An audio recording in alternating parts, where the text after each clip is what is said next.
तो ये पहला क्वेश्चन है और हम लोग इसमें कॉन्सेप्ट सीख लेते हैं। अगले 15 क्वेश्चन जो हम लोग करने वाले हैं उसमें बीच बीच में ऐसे क्वेश्चन हैं, वर्ड प्रॉब्लम है। देखिए वर्ड प्रॉब्लम में आप लोग को बड़ी परेशानी होती होगी बोर्ड में सॉल्व करने के लिए, लेकिन देखिए इस तरह के क्वेश्चन जब आते हैं तो हम लोग ऑप्शन से किस तरह से आंसर निकाला जाता है ये हम लोग सीखेंगे।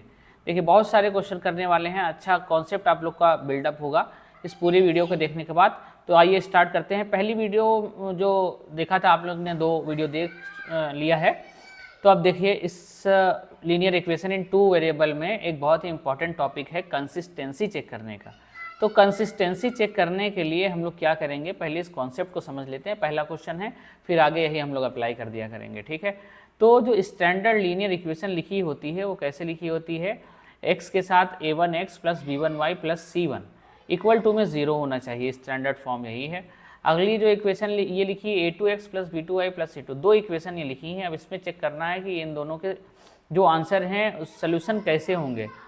तो पहले वाले का हम लोग a1 कोफिशिएंट, a1 x का जो कोफिशिएंट है a1 अपॉन a2 अगर नॉट इक्वल है b1 अपॉन b2, हम लोग कैसे फाइंड करेंगे b1 अपॉन b1 का y का कोफिशिएंट और पहले वाली इक्वेशन का y का कोफिशिएंट दूसरी वाली इक्वेशन का फाइंड कर लेंगे।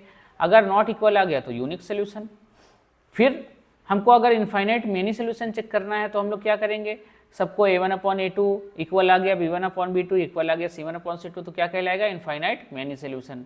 और अगर a1 upon a2 equal to b1 upon b2 आ गया और c1 upon c2 not equal आया तो हम लोग क्या कहेंगे, नो सोल्यूशन। कैसे अप्लाई करना है आइए सीखते हैं। यूनिक सोल्यूशन और इनफाइनाइट मेनी सोल्यूशन को क्या कहते हैं, कंसिस्टेंट, और नो सोल्यूशन को क्या कहते हैं, इनकंसिस्टेंट। आइए इसमें अप्लाई करके देखते हैं।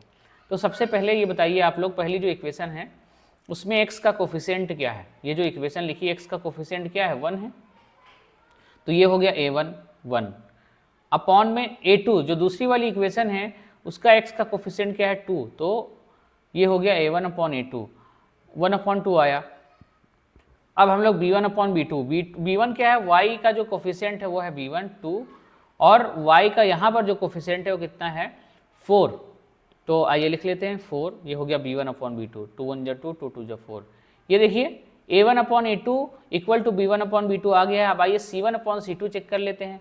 देखिए यहाँ पर c1 कितना है, साइन के साथ लेंगे -8 और c2 कितना, जब ये 16 इधर जाएगा क्योंकि हम लोग को इक्वल टू में 0 लिखना होता है, तो जब 16 को इधर भेजेंगे तो क्या आ जाएगा -16, तो माइनस से माइनस कैंसिल, 8 1 जा 8 8 2 जा 16, तो 1 upon 2 equal to 1 upon 2 equal to 1 upon 2 आ चुका है। इन तीनों में से कौन सी कंडीशन से मैच कर रहा है, सेकेंड कंडीशन से मैच कर रहा है, इसलिए इसके क्या रिजल्ट आएंगे, इसका क्या रिजल्ट आएगा, 0 तो नहीं होगा, 1 भी नहीं होगा, इनफाइनाइट मेनी सोल्यूशन, क्योंकि ये कंडीशन किसकी है, इनफाइनाइट मेनी सोल्यूशन की है। आप लोग यहाँ से चेक कर सकते हैं। तो इसका सी ऑप्शन करेक्ट है। उम्मीद है कि आपको समझ में आया होगा। आगे हम लोग यही अप्लाई कर देंगे अगर क्वेश्चन मिलता है। तो अगला क्वेश्चन है, which of the following equation has not x equal to 2 and y equal to 1 has a solution.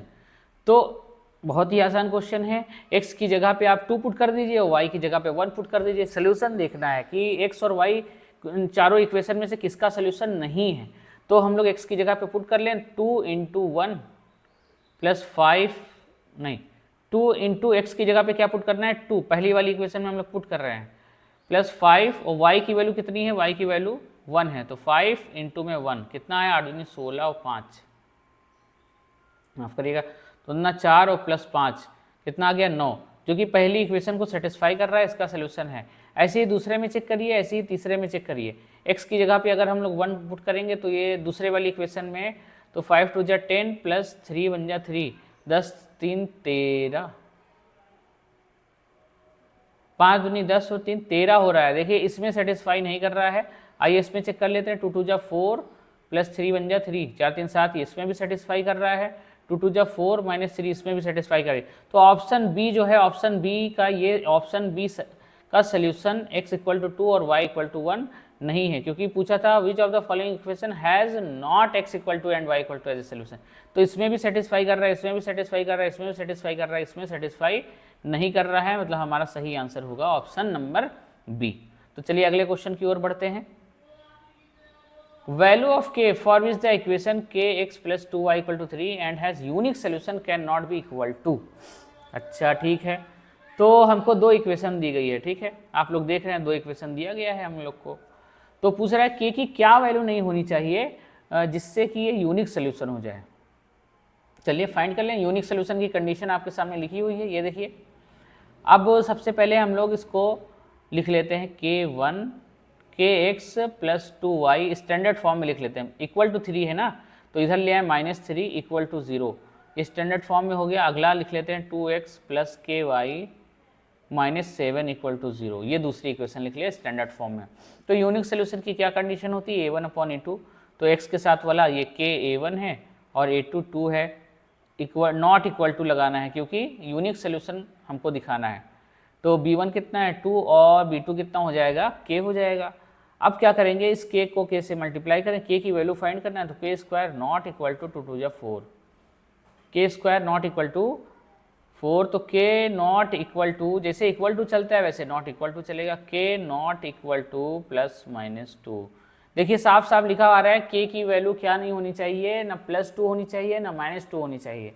तो है जो can not be equal to, तो k की वैल्यू ना ही 2 होनी चाहिए ना ही -2 होनी चाहिए, और बोथ ए एंड बी, ये भी a और b नहीं होनी चाहिए।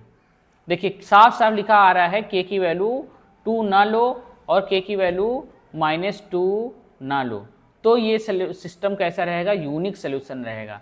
तो 2 ले लेंगे तो हमारा यूनिक सोल्यूशन नहीं रहेगा, -2 ले लेंगे तो यूनिक सोल्यूशन नहीं रहेगा, बोथ ए एंड बी दोनों ले लेंगे तो भी यूनिक सोल्यूशन नहीं रहेगा। इसलिए करेक्ट ऑप्शन क्या है, करेक्ट ऑप्शन है ऑल ऑफ दीज। हम ये इन तीनों ऑप्शन में से कोई भी ऑप्शन चूज नहीं कर सकते हैं के की वैल्यू, ठीक। तो इसलिए इसका आंसर क्या है, ऑल ऑफ दीज है, ठीक।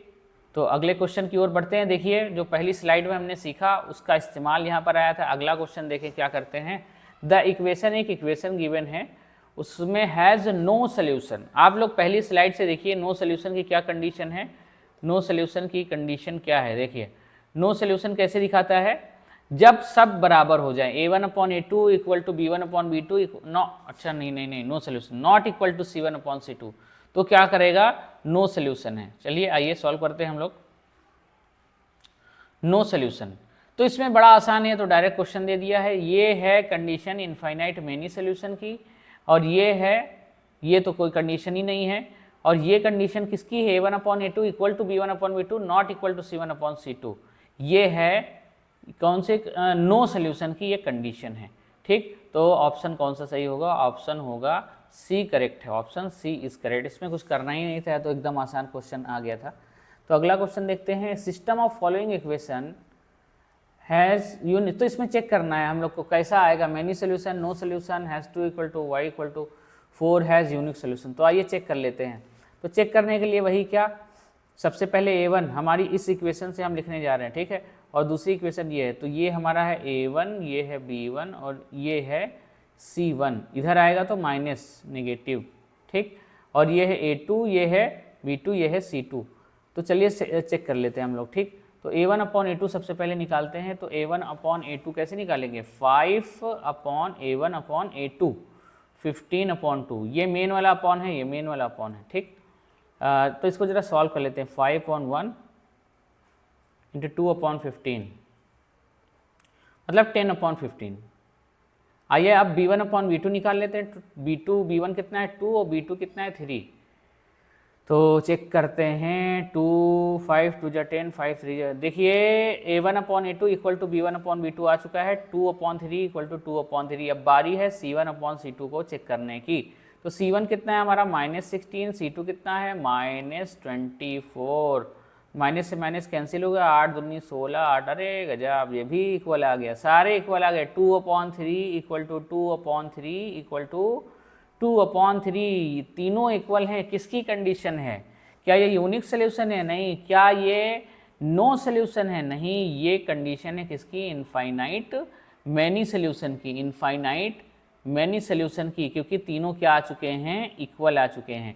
और ये कंडीशन किसकी है, पहली स्लाइड पे हम लोग एक बार चेक कर लेते हैं। ये कंडीशन है अगर तीनों इक्वल आ जाए इनफाइनाइट मैनी सोल्यूशन की। तो उम्मीद है कि आप लोग को ये वाला क्वेश्चन भी समझ में आ गया होगा। इसका ऑप्शन कौन सा करेक्ट रहेगा, इसका ऑप्शन करेक्ट रहेगा ऑप्शन नंबर सी। तो चलिए अगले क्वेश्चन की ओर बढ़ते हैं। ऑप्शन नंबर सी करेक्ट है। ठीक।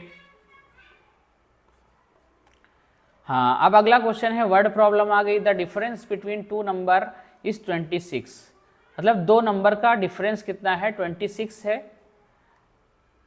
And one number is 3 times the other. देखिए इस क्वेश्चन में करने के लिए हम लोग ट्रिक का इस्तेमाल करेंगे। कैसे trick? Hit and trial method का इस्तेमाल करेंगे, जिसका वादा किया गया था वीडियो से पहले आपसे कि आपको सिखाया जाएगा, वो हम लोग इस्तेमाल करेंगे इसमें। The difference between two number is 26, मतलब दो नंबर हैं जिनके बीच का डिफरेंस कितना है, 26। One number is 3 times the other, the numbers are. तो वन नंबर इज 3 टाइम्स 23। तो सबसे पहले नंबर ढूंढ लिया जाए जो 3 टाइम्स है। 26 टू जा 52, मतलब 26 टू जा 50, 2 ही टाइम्स है। 19 तो ये कोई 3 टाइम्स है ही नहीं। 23 39 नहीं, 13 39, ये देखिए ये दोनों नंबर 3 टाइम्स हैं एक दूसरे के। ठीक, और देखिए इन दोनों का आइए डिफरेंस देख लेते हैं, डिफरेंस कितना है। 39 में 13 घटाएंगे तो कितना बचेगा, 26 ही तो बचेगा। अरे वाह गजब। 39 में 13 सब्सट्रैक्ट करेंगे तो कितना बचेगा, 26 बचेगा। 26 देखिए कंडीशन को फुलफिल कर रहा है। 45 में 19 घटा देख लीजिए, 9 6 15, और यहाँ अरे इसमें भी आ रहा है 26। इन दोनों का बीच का भी डिफरेंस 26 आ रहा है। इसको करके देखें, 23 6, इसमें भी 26 आ रहा है। गजब। 52 और 26, इसमें भी 26 आ रहा है। अरे गजब, आप फंस गए। The difference between two number is 26 and one number is 3 times the other. पहली वाली कंडीशन तो सब में सेटिस्फाई हो रही है। 26 26, दो नंबर के बीच का डिफरेंस तो 26 सब में आ रहा है, लेकिन दूसरी वाली कंडीशन तो देखिए, and one number is 3 times the other, जो और एक नंबर दूसरे का 3 टाइम्स है। तो क्या ये 26 दुना ही बाउंड, ये 2 ही टाइम्स है। ये तो पता नहीं कितने टाइम्स है, और ये भी पता नहीं कितने टाइम, लेकिन ये है 3 टाइम्स। तो देखिए ऑप्शन से किस तरह से हम लोग, ऑप्शन सी इज करेक्ट, क्योंकि पहली कंडीशन तो सारे में फुलफिल हो रही है, लेकिन जो दूसरी कंडीशन दी है 3 टाइम्स द अदर, तो वो सिर्फ ऑप्शन सी सेटिस्फाई कर रहा है। तो आपको पूरा लेट वेट करके सॉल्व करने की जरूरत नहीं है, बस ऑप्शन से हम लोग हिट एंड ट्रायल मेथड का इस्तेमाल करेंगे और ऑप्शन से फाइंड कर लेंगे। तो line represent by the equation, एक इक्वेशन दी हुई है, मीट एक्स एक्सिस। अच्छा, जैसे कि आपने क्लास 9th में ग्राफ बनाया होगा, जैसे कि यहाँ पर x और y दिया हुआ है, लीनियर इक्वेशन दिया है क्या, 2x + 3y = 5। आपके सर ने कहा होगा कि बेटा इसका ग्राफ बनाइए, तो आपने क्या किया होगा, एक बार 2 पॉइंट निकालने होते हैं ग्राफ बनाने के लिए। एक बार x को 0 रख दीजिए, y आ जाएगा, y को 0 रख दीजिए, x आ जाएगा। तो अभी x हम लोग को निकालना है। ठीक, meet the x axis, meet x axis, meet y axis, line at 1 1, all of this. आइए चेक करते हैं। तो सबसे पहले हम लोग x एक्सिस पे अगर कोई पॉइंट है तो उसका y क्या होगा, 0 होगा। तो 2x + 3 को y से मल्टीप्लाई करेंगे, 0 = 5, x = कितना आ गया, 5.2। तो हमने y को क्या पुट किया था, कोऑर्डिनेट ज्योमेट्री आपने पढ़ा होगा, x आया 5.2 व्हेन y = 0। ठीक, अब एक बार चेक कर लेते हैं x को 0 पुट करके, क्योंकि ऑप्शन में ये भी है y एक्सिस एट 0, 5.3। तो x की जगह पे 0 पुट करते हैं, तो 0 + 3y = 5। तो y = कितना आ जाएगा, 5.3। ये कब आया, जब x 0 था और y कितना था, 5.3। देखिए दोनों कंडीशन अभी फिलहाल सही जा रही हैं। x एक्सिस को 5.2, 0 पे टच कर रही है, मीट कर रहा है, और y एक्सिस को 0, 5.3 पे मीट कर रहा है। Line x y = 2, line x y = 2 at 1, 1 meet all of this. अब ये देखते हैं कंडीशन। अच्छा, अगर क्या कह रहा है, ठीक है एट 1, 1, जैसे मान लीजिए इस लाइन का बहुत ही बढ़िया कॉन्सेप्ट यहाँ पर आ गया, तो यहाँ पे हम लोग बनाते हैं। ठीक है, ग्राफ बनाते हैं। ये हो जाए 5.2, मतलब कितना हो गया, 2.5 हो गया, 2.5 एक्स एक्सिस पर। तो ये हो गया 1, ये हो गया 2, ये कितना हो गया, मान लो 5.2, 2 मतलब 2.5 हो गया। अब यहाँ पे 3 1.7 मान लेते हैं y एक्सिस पे, 0 1 1.7। ठीक, अब क्या करते हैं, एक पॉइंट ये मिला हमको और एक पॉइंट ये मिला, यहाँ से ऐसे लाइन खींच जाएगी, ये ग्राफ हो गया इस इक्वेशन का। ठीक, अब क्या कर रहे हैं, एक लाइन है x plus y equal to 2। ठीक, तो x को 0 रखेंगे तो y2 आ जाएगा, y को 0 रखेंगे तो x2 आ जाएगा। तो 0,2 और 2,0 हमको मिला है यहाँ पर। तो ये क्या कह रहे, जब इस लाइन का ग्राफ बनाएंगे, एक पॉइंट हमको क्या मिला, x में 0,2 मिला है और 2,0 मिला है। तो ये लाइन जो है ये ऐसे कट करते हुए इसको निकल जाएगी। ये जो इक्वेशन दिया है x plus y equal to 2, तो क्या कह रहा है, ये जो लाइन मीट करेगी, ये लाइन और ये जो दूसरी वाली लाइन है, इसको दूसरे रंग से बनाना चाहिए था, कोई बात नहीं। ये जो दूसरी लाइन है, ये वाली लाइन और ये वाली लाइन, ये मीट करेगी कहाँ पर, 1 1 पर। चेक कर लेते हैं मीट कर रही है कि नहीं।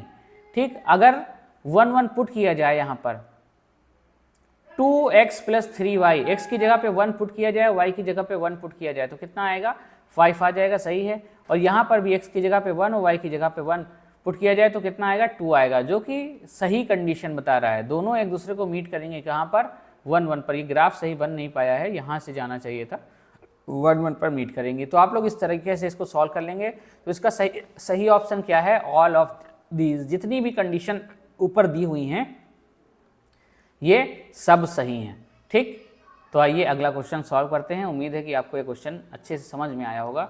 आप लोग कमेंट कर सकते हैं, अगर और क्वेश्चन सॉल्व करना है, लगभग 50 60 70 क्वेश्चन सॉल्व करना है लीनियर इक्वेशन इन 2 वेरिएबल के।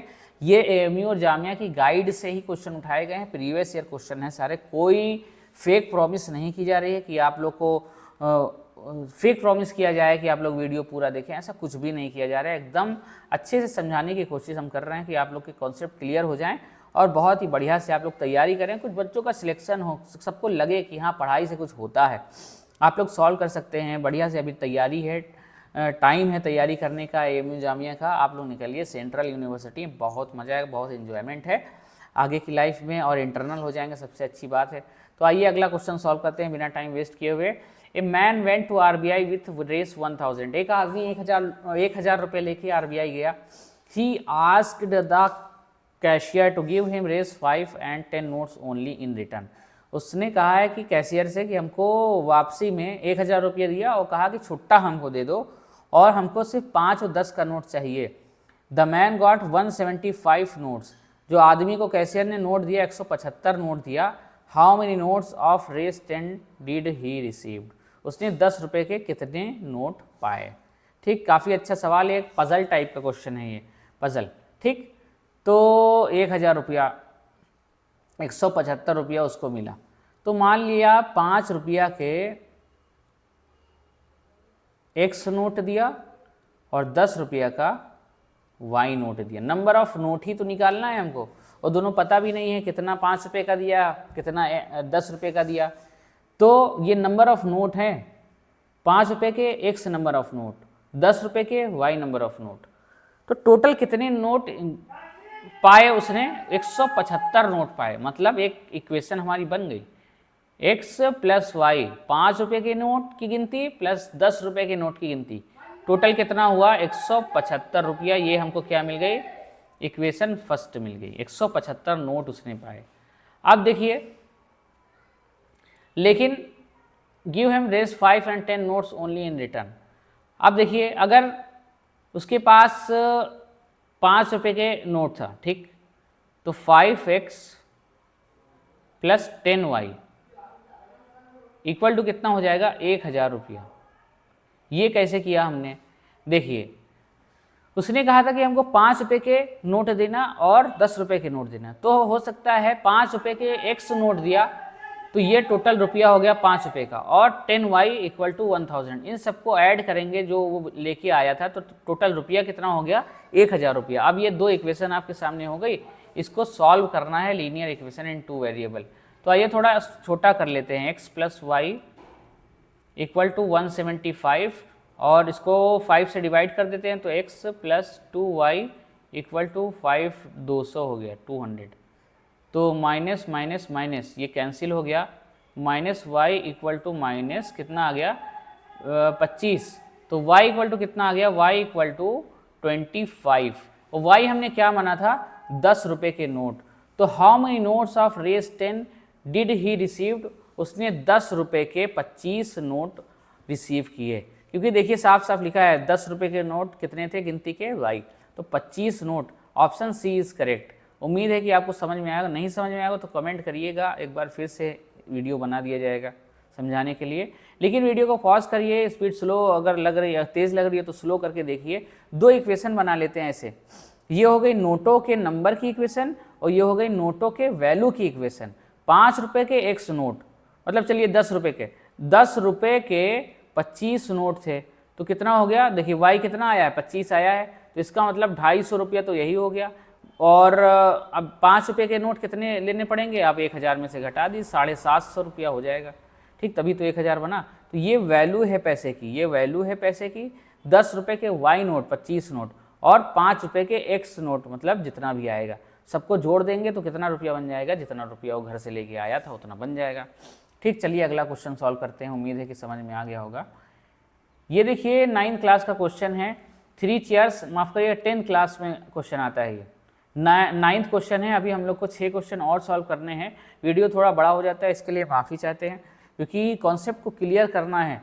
तो कॉन्सेप्ट को क्लियर करना है तो आपको स्टेप बाय स्टेप सब कुछ देखना होगा, अच्छे से समझना होगा, वर्ड बाय वर्ड आपको क्वेश्चन को समझना होगा, तो इसीलिए थोड़ा वीडियो बड़ा हो जाता है। अगर आप लोग अभी तक रुके हैं तो आपका बहुत बहुत धन्यवाद, और वीडियो को लाइक कर दें, चैनल पे अगर नए आए हैं तो चैनल को सब्सक्राइब कर दें।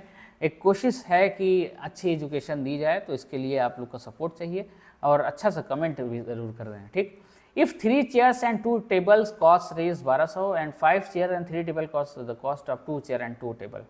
बहुत ही आसान है, इस तरह का क्वेश्चन आपको 10th क्लास में मिल जाएगा लीनियर इक्वेशन इन 2 वेरिएबल में।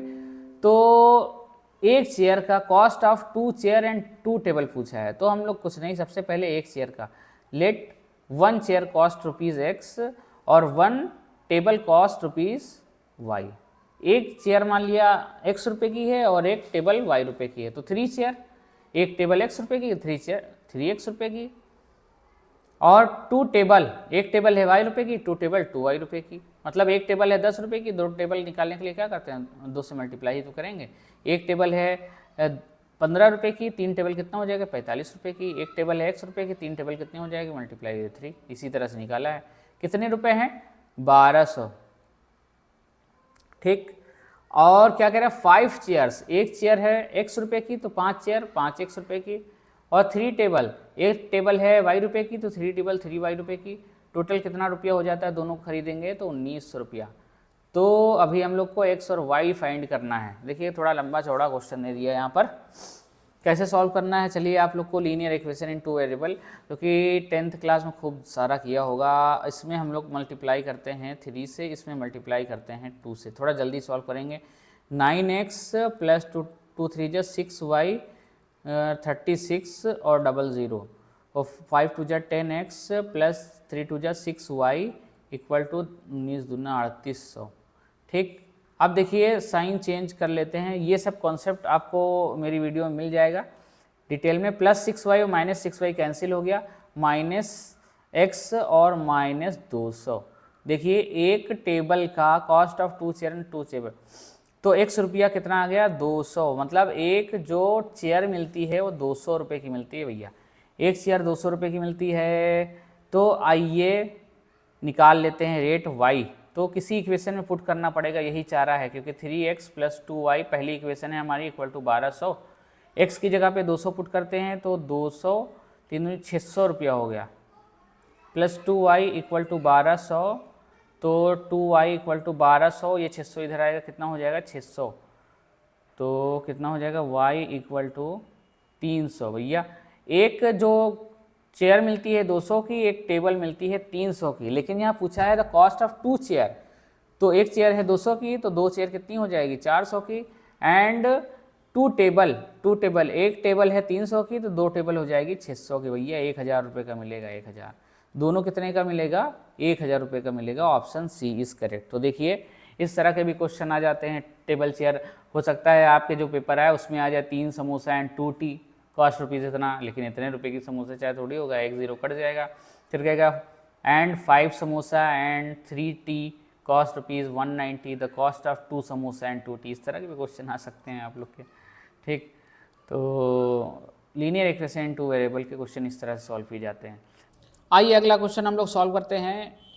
विच ऑफ द फॉलोइंग इक्वेशन, दो इक्वेशन दी हुई हैं, which of the following equation 2x plus 3y 2x plus 3y plus 4axy equal to 2 और दूसरी इक्वेशन दिया है x plus 1/x equal to 3 is are linear.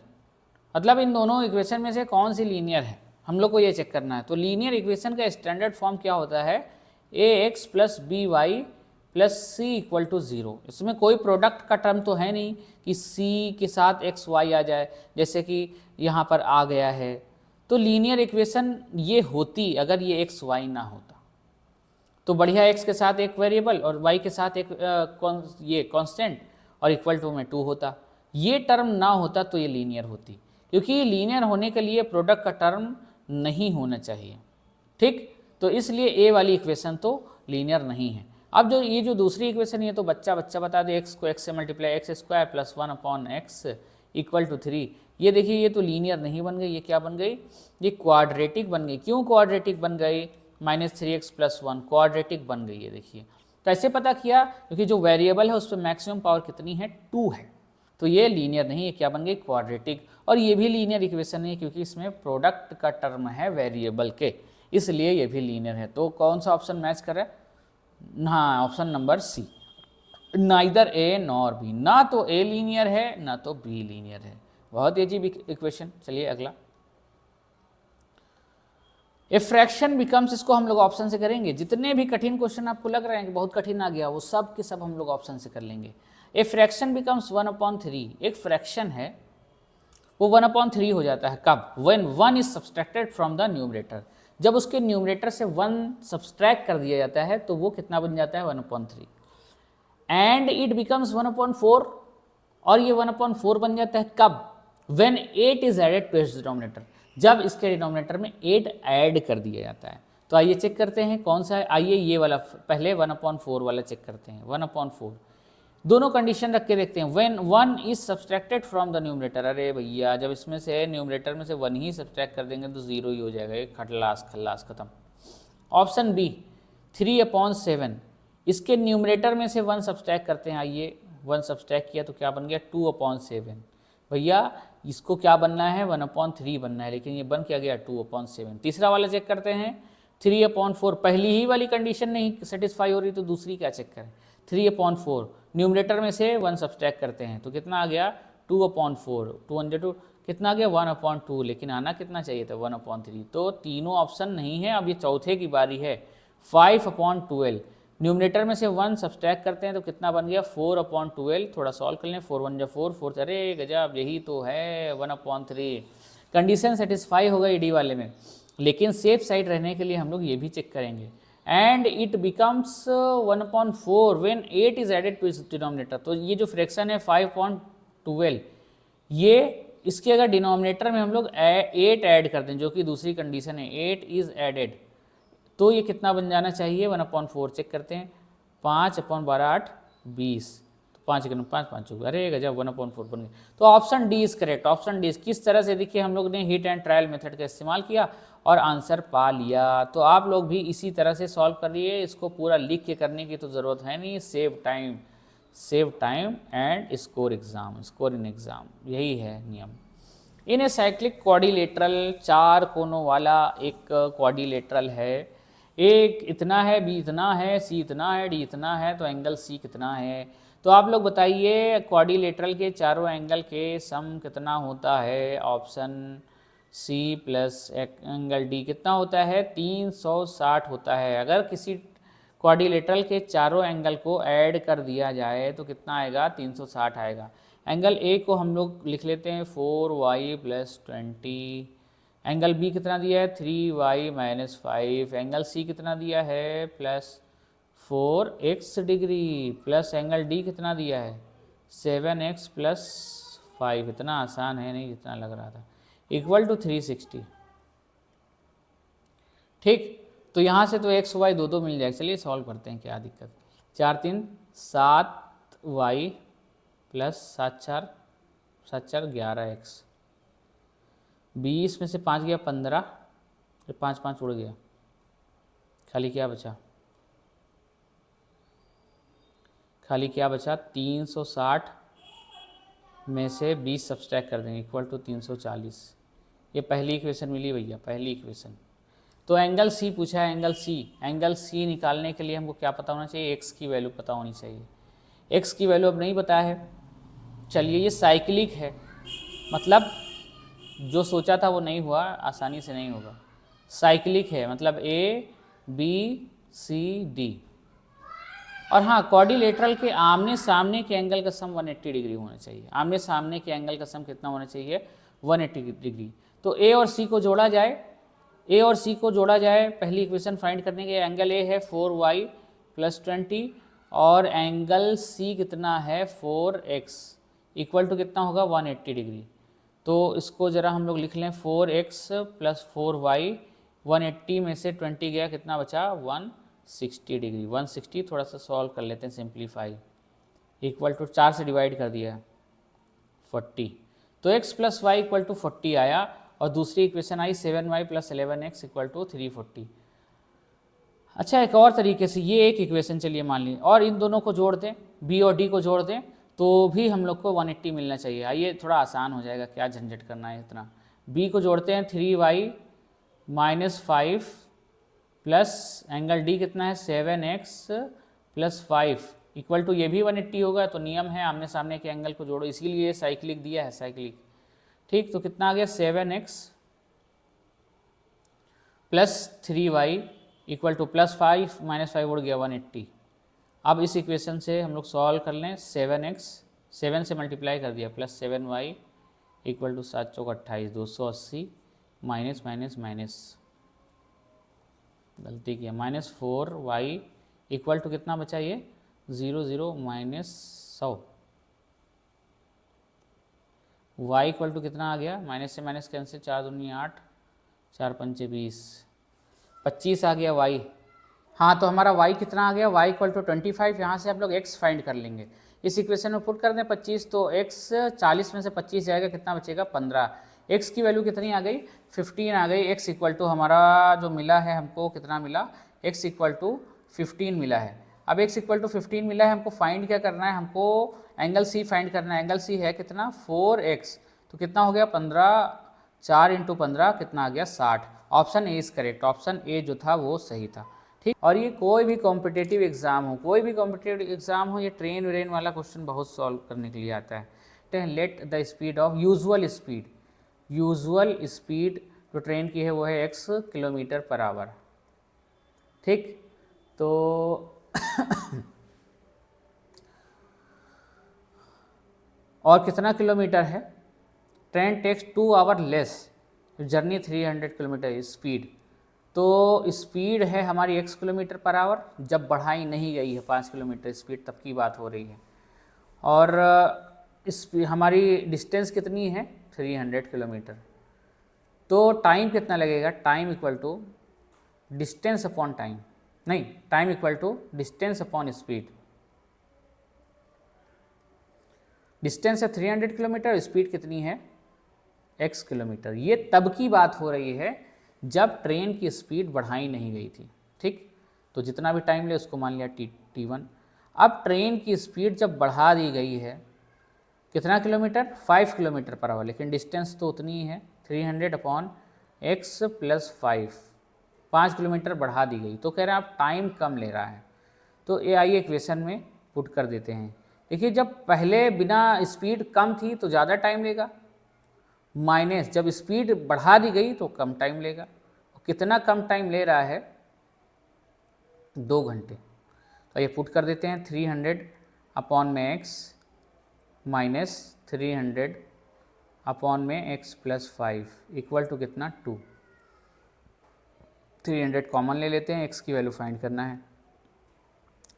1/x minus 1/x + 5 equal to 2। यहाँ पे सॉल्व करते हैं आप, तो 300, तो x + 5 cross multiply minus x, x² + 5x, ये क्रॉस मल्टीप्लाई कर दिया ब्रैकेट को, 2/1 300 मतलब 150। माइनस से माइनस कैंसिल हो गया, x square plus 5x equal to 15 पचे 75 750। तो x square plus 5x minus 750 equal to 0, ये आया है, ये इक्वेशन आई है।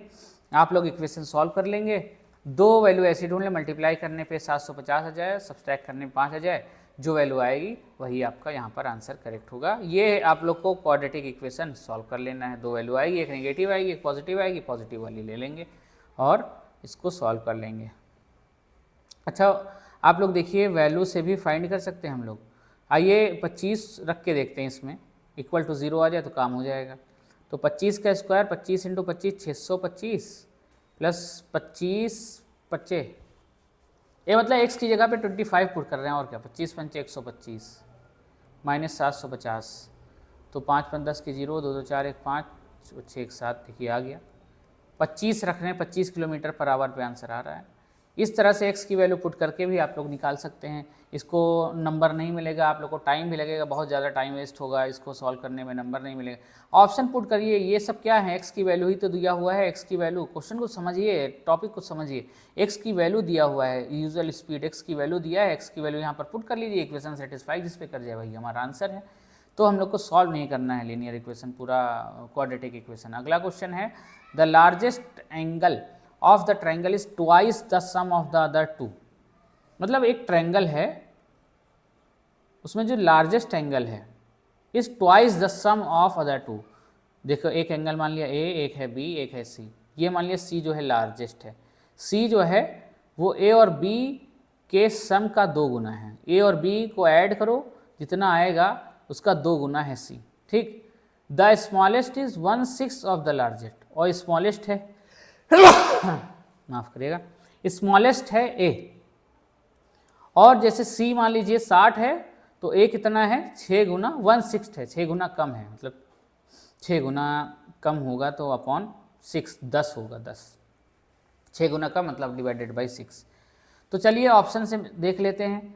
सबसे पहले पहली वाली condition, the largest angle of the triangle is twice, तो पहला ए, ऑप्शन ए उठाते हैं, ऑप्शन ए हम लोग उठाते हैं।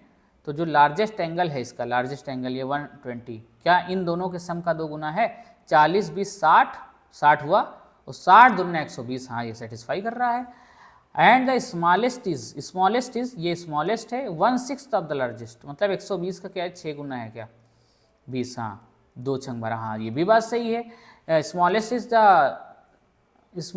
इज 1/6 ऑफ द लार्जेस्ट, सही है 1/6 ऑफ द लार्जेस्ट का 1/6 गुना है, ठीक, ये भी बात सही है। अब आइए इसमें चेक कर लेते हैं, 60 30 90, 90 दूना तो 180, ये नहीं होता है, 45 45 90, जब इन दोनों को ऐड किए तो 90 आया, जब उनका डबल किए तो कितना होता है 180, लेकिन यहाँ पे 90 ये भी नहीं होगा। 50 30 80, 80 का जब डबल किया 160, लेकिन यहाँ पे 100। तो option A is correct, option A is correct, जो कि दोनों कंडीशन को सेटिस्फाई कर रहा है।